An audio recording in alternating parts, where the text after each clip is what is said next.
Bonjour à tous et bienvenue dans cette émission sur les coups spéciaux. Alors aujourd'hui on va en voir deux, on va voir la balle basse et la balle haute. Alors on le sait, hein, on est dans les arbres, on a différentes options devant nous. Une première trouée sur le côté droit, une autre un petit peu plus compliquée, comme sur cet exemple ici où on a environ 80 mètres, 100 mètres, on a ce gros bunker.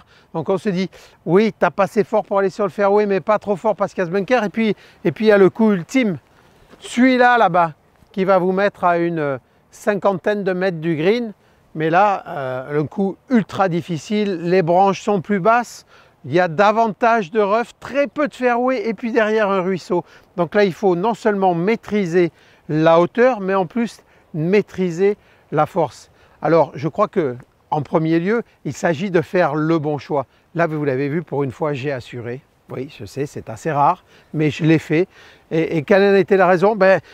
La balle n'était pas comme je le voulais, je ne savais pas comment elle allait partir, parce que ça, c'est très important. C'est un facteur qu'il va falloir prendre en compte. Et je me suis dit, je préfère être sur le fairway et économiser potentiellement un coup, ou plutôt me mettre dans une position qui va être très favorable pour le coup d'après. Et c'est ça l'objectif. L'objectif, c'est de ne pas perdre de points quand on se recentre.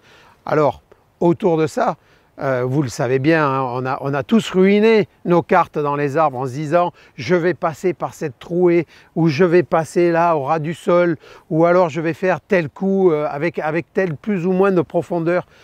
Ça, généralement, je veux dire, le mieux étant l'ennemi du bien, il faut vraiment que vous ayez de la rigueur là-dessus, de la rigueur sur le coup que vous allez choisir. Alors moi, ce qui me surprend à chaque fois, c'est que quand j'arrive au golf, eh bien, je vous vois vous entraîner, taper des balles sur le practice mais surtout taper des coups, ce que j'appelle standard, c'est-à-dire vous tapez une balle avec un wedge et puis une deuxième et une troisième et jamais je ne vous vois varier la direction, on va dire, mettre de l'effet de gauche à droite, de droite à gauche et varier la hauteur, la mettre plus basse et la mettre plus haute. Et je trouve ça surprenant parce que, bon, non seulement on a besoin de ces coups-là dans cette situation précise, mais même quand vous êtes sur le fairway, quand vous avez un drapeau qui est juste derrière un bunker et que vous êtes entre deux cannes, par exemple, qu'est-ce que vous faites? Eh bien, vous tapez toujours un coup standard. Peut-être que vous pouvez vous dire, je vais essayer de taper un petit coup de fer neuf, un tout petit peu plus au plafond.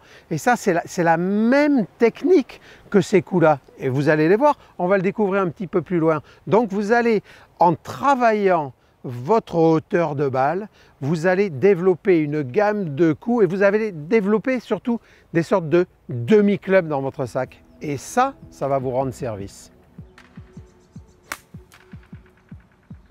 Je vous vois très souvent, vous tapez un drive dans les sous-bois et puis vous arrivez sur la situation et là, les épaules tombent, la grimace, comme si vous n'aviez pas envie de le jouer. Non, non, au contraire, bien analyser la situation, bien regarder ce que je peux faire, essayer de le maximiser et surtout ne pas faire une erreur sur une erreur. Ce coup-là, il vaut autant que le drive et il vaut autant que le petit putt de 50 cm. C'est un coup. Donc essayez, surtout la priorité, c'est de ne pas en perdre davantage. Alors je vous le disais, restons raisonnables. Quelle est la prise de risque que je veux? Eh bien moi je vais vous dire que si je jouais en partie avec vous aujourd'hui et que je regarde cette balle et que je regarde ma situation, bien évidemment, on joue en match play, hein, parce que sinon, si on joue en middle play, je vais jouer une de ces zones. Mais si jamais on joue en match play, eh bien, le coup que je vais tenter, c'est de passer sous l'arbre là et de faire du hook pour aller la mettre sur le green. Et vous savez quoi? Je vais l'essayer. Et qu'est-ce qui me permet en fait d'essayer ce coup-là? Mais je sais que ce coup-là, je l'ai. Techniquement, je sais qu'il est ancré en moi. Je sais quelles sont les lois mécaniques, comment je dois bouger mon club, quel angle d'attaque je dois avoir, quelle puissance je dois donner. Tout ça, je l'ai à l'intérieur. Maintenant, est-ce qu'il va sortir? Ça, j'en sais rien. Mais toujours est-il, je n'ai pas peur qu'il ne sorte pas. Donc, je vais jouer ce coup tout à fait librement. Et je vais l'essayer pour vous.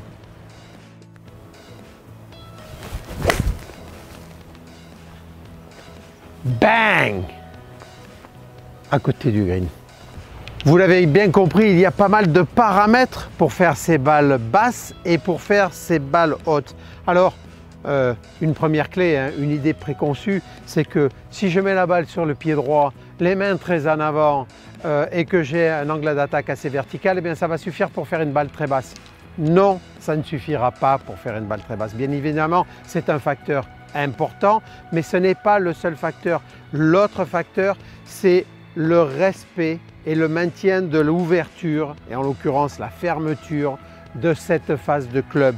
Vous voyez bien que si je prends un wedge ici, j'ai la balle sur le pied droit, j'ai les mains très en avant. Et bien pourtant, même si je reviens vertical, la chose qui aura le plus d'importance, ça sera la façon dont cette phase de club va se présenter, son ouverture. Donc l'angle d'attaque n'influence que d'un quart cette trajectoire. D'où l'importance du choix du club quand vous vous mettez devant la balle pour réaliser ce coup. Bien évidemment, c'est un des facteurs de ce contrôle de la trajectoire, qu'elle soit basse ou qu'elle soit haute.